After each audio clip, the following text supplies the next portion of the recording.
The following program is an original production of WICC PBS Chicago. No quick fix. The battle over how to repair Chicago's pension crisis is in overdrive as Mayor Emanuel pushes a plan to spread the pain. A group calls itself The Rescue. See how it's throwing a lifeline to homeless young adults in Chicago. And police claim Chicago's crime rate is falling, but new reports suggest officers underreport assaults and murders. All of these stories and more on In the Loop.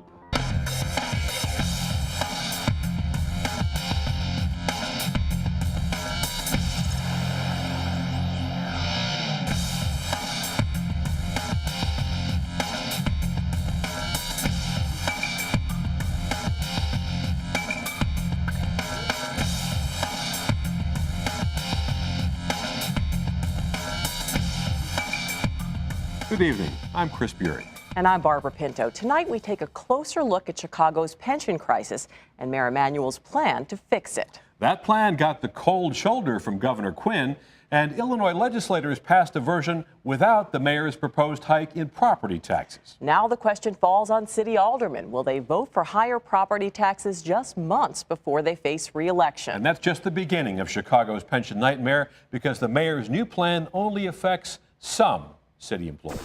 No one told me that I would be getting up every morning wondering if I was still going to have a paycheck, a pension check coming. That pension check for 61-year-old Mary Jones, a retired Chicago librarian, is $2,600 a month. During a gathering with some fellow retirees, Mary said after her bills and taxes and other expenses, her golden years are not so golden. So I don't know where Rahm, Emanuel, and all these people think we're getting all this money from, but Lord knows we're not. We don't have a whole lot of money. Under Mayor Emanuel's plan, Mary will still get her pension check. But in the future, her cost of living allowance, or COLA, would be scaled back. And her property taxes would also go up, as they would for all Chicago homeowners over the next 5 years. Mary and her friends fear they are getting smacked with a double whammy. But you're asking to lower my COLA. You're also asking me as a citizen of Chicago, well, we need some more taxes to pay for your pension. Some Chicagoans believe Mayor Emanuel should look beyond higher property taxes to pay for his pension fix. Come up with something else instead of taking money out of people's pocket right now. Everybody's feeling the pinch. But Mayor Emanuel faces a city pension debt load that approaches nearly $20,000 for every city resident, far more than New York or Los Angeles. Actuary Mitchell Sirota says the city can no longer afford cost of living promises Mayor Daley and other politicians made many years ago. To ask a taxpayer to fund a COLA when he's getting no increases in salary, and as you said, property tax increases, that's rough. That's a really rough sell. Chicago's pension crisis was made much worse because lawmakers in Springfield allowed the city to contribute less than it should have over the past 2 decades. Now state law is changing, and the city must finally pay the piper. So that's why all of a sudden the city of Chicago faces an enormous bump up in the amount of money it has to pay. Well, guess what? It should have been paying that money all along. Not only does City Hall have to come up with more money now, next year it owes more than $600 million for the pensions of police, firefighters, and teachers. And that leaves some experts worried that Chicago is headed down the path of bankrupt Detroit, unless the city and its unions reach a reasonable compromise. If we stay on a very stringent path of saying, this was what was promised me, I demand it, you'll get nothing. You'll lose everything. Emanuel's plan is already running into trouble. In Springfield, lawmakers took out his proposal to raise Chicago property taxes before they passed a pension bill, and Governor Quinn has been openly critical. You got to read the fine print. I think everybody knows that in politics. You got to make sure there are no provisions in it that aren't for the public interest. Meanwhile, 81-year-old Louise Bates Spencer, a retired city health department worker, says she struggles to get by on a pension of $18,000 a year. It's not fun anymore. I can't afford to do a lot of the things that I used to do. It's just bare minimum, bare necessity. And this evening, we're joined by Matt Dietrich, executive editor of Reboot Illinois. And Matt, welcome to the show. Thank you, Chris. So those union employees obviously fear the city is going to break its promises, but does Mayor Emanuel have any other choice? The way that things are going right now, you're looking at pension systems that in as soon as 10 years will have no money to disperse. That means retirees will stop getting checks. That means the members of those systems who are active employees now are looking at a retirement with no security whatsoever. It's a very bad situation, and I don't think Mayor Emanuel has any choice in this. So it's so stark for those employees that they're better off taking a little bit of pain now in the form of a slower growth of COLA than to look down the road at 10 years when those pensions might be much less. That's absolutely the way it is, and this is the way it played out at the state level back in December when the state passed its own pension reform. Well, now in Springfield, the legislature has passed a pension reform, but they took out the property tax provision. Now Governor Quinn has to decide whether to sign it. Is he going to sign that in the middle of an election year? I don't know that Governor Quinn has much choice but to sign it. Now, what happened in Springfield was this bill arrived from Mayor Emanuel, and it contained a provision that mandated a series of property tax increases for the city of Chicago. And where lawmakers objected was they said, hey, you can do this on your own, Mayor Emanuel and Chicago City Council. We don't want to be the scapegoats for forcing a property tax increase on you. We don't want you to tell your constituents that we made you do this. So then they took that language out, and that's how the bill passed. Governor Quinn, who 2 weeks ago gave a budget address in which he announced a plan to give every property taxpayer $500 refund checks, does not want to put his signature on a bill that then mandates a big property tax increase for homeowners in Chicago. Is that why he's been so openly critical of the mayor's plan? I think so, and I think part of it is you do have some election year politics going on here. However, for Governor Quinn to not sign this bill, you are really then creating a terrible, terrible situation for Chicago. I don't know how, this was not an easy vote. These pension reform votes have never been easy. And to veto this and start the process over, I think that would just be, I would call it irresponsible. As you mentioned, the state legislators didn't want to be blamed for raising Chicago property taxes. Now it goes to the city council. They're going to have to decide whether to raise property taxes by a fair amount over the next 5 years, and they're all running for re-election. Are they going to be any more eager to do this? No, they're going to be even less eager than the lawmakers in Springfield were to be on the hook for it. But again, they're going to face that choice. Do we do this now, or do we look at becoming Detroit? Because as we heard on the floor of the House, you had some pretty impassioned statements saying that, right now, Chicago is in a position where it very well could. These liabilities are so bad that if we don't address them now, you are looking at that kind of Some situation. people are suggesting the mayor should look at other sources of revenue, including a possible transaction tax on the financial industry, which generates billions of dollars of profits here in Chicago. There would be a huge pushback against that. Right now, Illinois has an unemployment rate of 8.7%. We're the second worst in the nation. Anything that is going to negatively affect the business climate is going to get a tremendous pushback.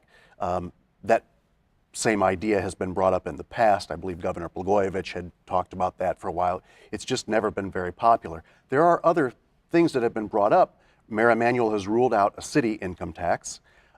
There has been talk of broadening the state sales tax to include services. That would bring in more money.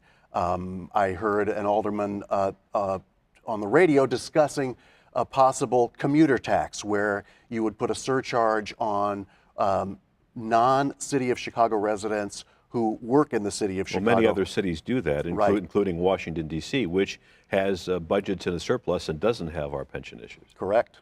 So is that a possibility? Again, I have not heard Mayor Emanuel address that directly. I think that he wants to go with the property tax plan that's in the current bill. I don't know what's going to come up in the future. Would all a- these things have to be on the table. Would I a think. casino help? Would that be enough, or was that just small potatoes in terms of raising the kind of revenue that's needed? Well, Chicago eventually is going to get a casino, I believe, and this has been discussed for years, and that would help. But I don't think it's going to put it over. It's not going to be the cure-all that casinos for years have been billed as being. And next year, the problem gets even worse because $600 million is due for police, fire, pensions, and the mayor, does he have any way to get around that? That is imposed on him by a state law that was passed in 2010 that required those public safety pensions to be up to 90% funded by 2040. Right now, they're at 25% and 32%, which is miserable. They're supposed to be at 80%. He has no way of getting out of that. That's in state law. That's being imposed on him. And keep in mind, Chris, that the bill that is in Governor Quinn's hands right now has nothing to do with that. It only has to do with 2 of the 5 city pension funds, which covers the municipal workers and the laborers. So this was another thing that came up in the legislature. Point of objection was, you're coming to us now to pass this bill for you. What are you going to be asking us for next? We'd like to know all at one time, and that's why it ran into a big problem with the Republicans in the Senate, only one of whom voted for the bill that was eventually passed. Very quickly, is there still enough time for Chicago to avoid becoming a Detroit in just a few seconds? Yes, there is. It's going to take very, very tough political decisions. It's also going to take sacrifice on the part of employees, retirees, and unfortunately, taxpayers as well. On that note, we'll leave it. Matt Dietrich, thank you very much for joining us. Who's right when it comes to tracking Chicago violence? And Senator Durbin's position on abortion creates a storm in Springfield. Spring comes to Chicago with 27 shootings last weekend alone. But Chicago police say crime statistics are at historic lows. Now, 2 reports claim those numbers may be wrong. Concerned residents just want the violence to stop. Well, I think there's not enough resources going to the communities where the kids need them. Speaking of kids, how much discipline is too much? A group of Chicago charter schools is getting mixed reviews for being too tough on students. I believe we need discipline. I mean, we've gotten away from it. We've taken a lot of power away from parents. School officials defend their strict policy, saying it keeps students safe and focused. I don't think any church should deny anybody communion or the right to serve or the right to practice their faith under any circumstances. That's not what the priest at Blessed Sacrament Parish in Springfield is saying about denying Senator Durbin Holy Communion. Addressing the issue, the Monsignor said the senator's pro-choice position puts him really outside of communion or unity with the church's teaching on life. Our guests today are ready to weigh in. Joining us are investigative journalist and writer Renee Ferguson, Nick Kacherubis, visiting assistant professor, School of Public Service at DePaul University, and feature columnist Nicole Townsend. Welcome to you all. Thanks. 2 reports out this week, one from the Inspector General, the other from Chicago Magazine, both saying crime in the city, serious crimes such as homicides and assaults, are being underreported or misreported by police. Renee, how disturbing is this? Well, it's very disturbing, but it's not new. They've been doing it for a long time, for at least 10 years, maybe going back before that. I remember when Phil Klein was the police superintendent, and he defined a new category, a death investigation. So somebody dies and they're killed and it's a murder, and you know it's a murder. We're not calling it that. We're calling it a death investigation, and it kind of goes into the garbage. So we have a lot of homicides and we have a lot of death investigations, and the people are still dead. Our streets are still not safe, and quotas and words and language and parsing the truth doesn't help us. But seriously, you say that this is kind of a well-known thing, at least among reporters, that this may go on. But how much faith does the public put in those statistics, Nick? Well, I think they're required to keep those statistics, and whether there's been some maneuvering in the last couple months or whatever, that these reports are really looking at. But if you look over the last 10 years, the homicide rate has really been hovering around the same mark. It's gone slightly up and gone slightly down. This year so far it's down, which Overall, if you think about it, where the budget are, where the police, where the cuts have been, that's not a bad position to be in, although it's horrible because every one of these is a tragedy. So something needs to be done, but I don't think the numbers are as bad as people make them to be. And clearly the police should be under some pressure to keep crime down. But how much pressure, Nicole, is too much pressure? I mean, when you're in a position of authority, I think that you should always be held responsible to report the truth. At least that's what the community has always had faith in. And so at the end of the day, I believe the bigger the pressure, the more pressure, the better. And we've seen in the Chicago Magazine articles and some of the reporters there talked to the families of these victims whose cases are regarded as death investigations and feel like they're kind of at the bottom of the pile and not being handled well. Well, and I think that's the important thing is each one of these, whether it's marked as a homicide or a different category, these are individual lives, and so that piece cannot be lost, and that's why these things need to be taken more seriously, and the problem needs to continue to mount on the police superintendent to make sure that these numbers continue to move, and I think that's the important piece there. But putting pressure on numbers doesn't really solve our problem. You know, we've got a big drug cartel that operates in our city. It's like Al Capone. You know, Chicago is a drug hub.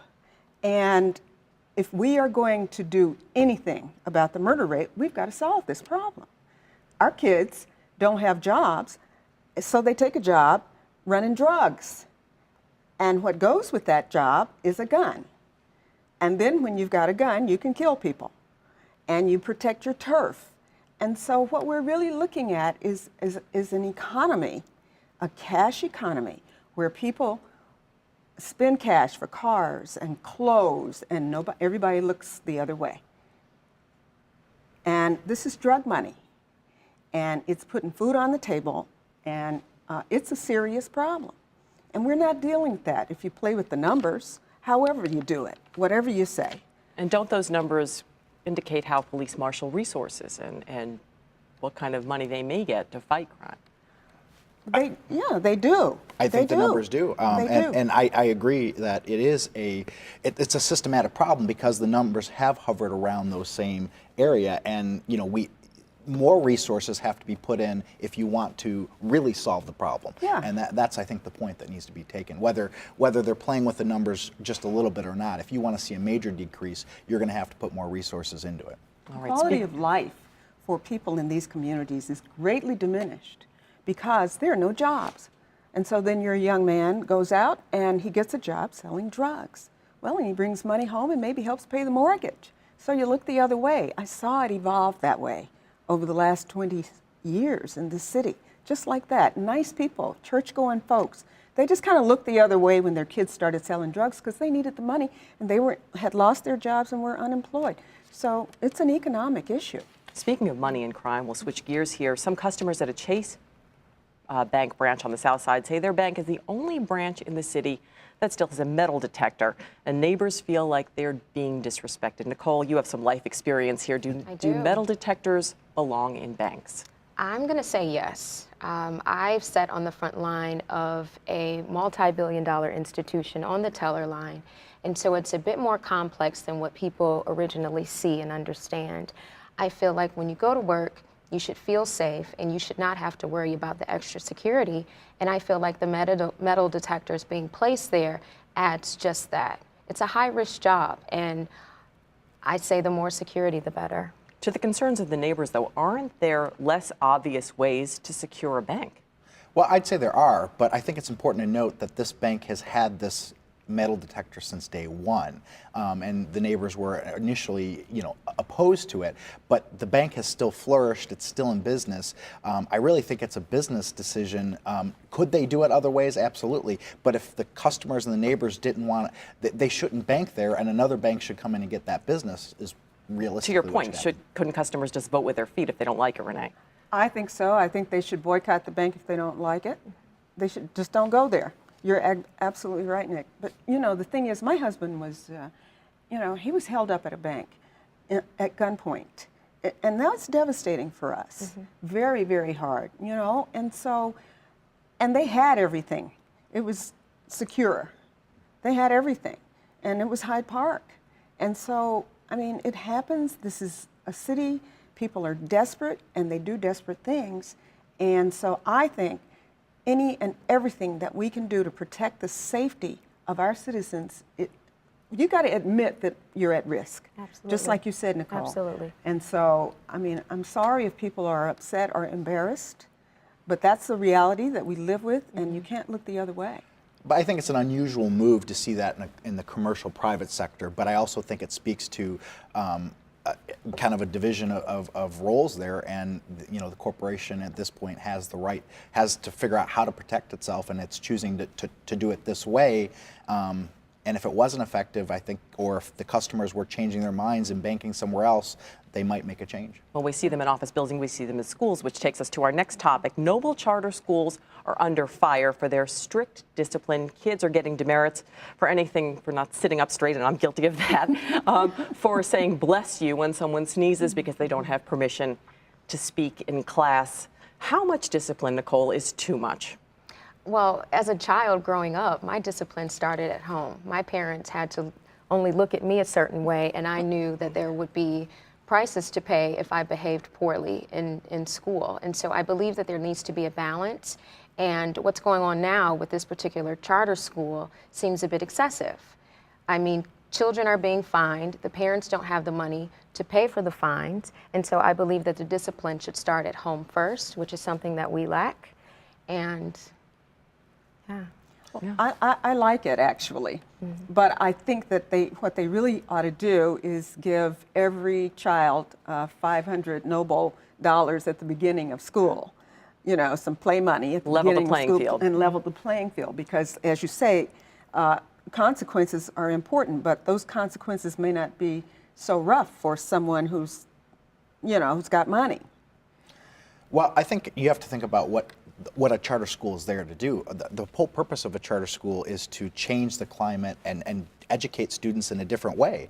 And these parents and these students choose to be enrolled in this school, so they know it going in. And I think the other thing that's important to recognize is, these fines are like $1 fines and $2 fines, and there's a $140 fine if you have a number of detentions. Yeah, so they but can they'll work out a planning system for you. But I think it's important to realize that this school has had success, and they're trying to solve the education issue in a unique way.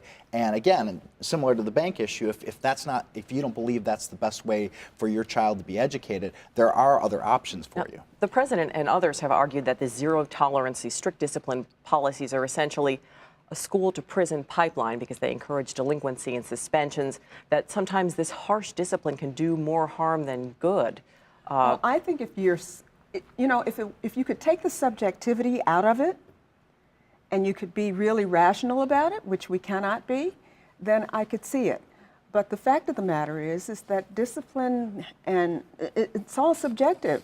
I might not like the way you're sitting. I might not like the color you have on. I may not like your parents. And so there's that human element that keeps it from being really objective. So and that's always been the case, and it'll be that way forever. So what do? Well, I think we do have to teach our kids that there are consequences to their actions. Absolutely. All right, we have one quick round here. Catholic bishop has agreed with the priest in Springfield who said that Senator Dick Durbin can no longer receive communion there because of his views on abortion. The bishop said this is not punitive. Nicole, is it? I always have a tough time wrapping my head around organized religions, because I feel like when you choose a certain faith to follow, you should be able to be yourself and have free will to choose. Nick? I think it's a little off base. Dick Durbin didn't just come out with this decision. Since he's been elected, he's been a pro-choice person. And given the new pope that's come into play, that's kind of taken the stance of opening things up, it seems a little suspect to me. Renee, we'll let you have the last word on this one. I think Durbin represents man's law, and the bishops say they represent God's law, and Durbin knows he represents man's law in this, and he just needs to change churches, go get communion somewhere else, because he knows what his church stands for. and he's against it. We will leave it at that. Thank you to our guests, Renee Ferguson, Nick Katjarubis, and Nicole Townsend. Thanks for being here. There are a number of programs in Chicago that provide help to the homeless. An estimated 25,000 young adults are on the streets. Many identify as lesbian, gay, bisexual, or transgendered. Tonight, we take a closer look at an organization that serves this unique population. Samuel Guzman could no longer afford his climbing rent. Jose Ramos lost his job and moved in with a relative who fell on hard times too. I was on my own for a little bit, and then I went back to my uncle's house, but I couldn't stay there because he was losing his house. I was struggling by myself, and I'm bisexual. Both young men found El Rescate, or the Rescue. To them, it is more than just shelter. Nestled in the heart of Chicago's Humboldt Park neighborhood, this program has given hundreds of Latino youth the compassion, support, and services needed to transition to life beyond homelessness. The mission of the rescue is to provide independency to those youth that are LGBTQ/HIV that are homeless out there. What we do is try to get them stable, being able to be on their own, and continue their education, get employment. That way they be able to be responsible for themselves and be able to provide for themselves. El Rescate is one of only a few transitional housing programs in the country dedicated to this population. It provides community and security. It's easier to say I'm bisexual here because back then I kept on saying I was straight. And when I got to know and come out with a bunch of other people that's in that categories, it made me feel more comfortable to come out like that. Here, they give you up to 2 years to get on your feet. They don't charge you anything at the door. I'm taking full advantage of this program in a positive way instead of in a negative way. With the help of El Rescate, Jose and Sam have been able to build and begin carrying out ambitious plans for the future. I plan on to go get my GED at Wright College and then transfer to Cordon Bleu to actually get my culinary certificate. Expectations was to get a tutor, to get a job, and also save money and learn how to budget my money. I have met those goals. There's not many places out there where this youth could go and say, hey, this is who I am, this is my issue, this is my traumas, how can you help me? Or just, make that connection. There's not many places like that, especially in the Latino community. Just like a family. When we say we care, we do care. We wish those young men well. And they've just celebrated the 2nd anniversary of the program. Well, that wraps up tonight's show. You are now in the loop. Until next time, I'm Chris Peary. And I'm Barbara Pinto. Good night. Good night.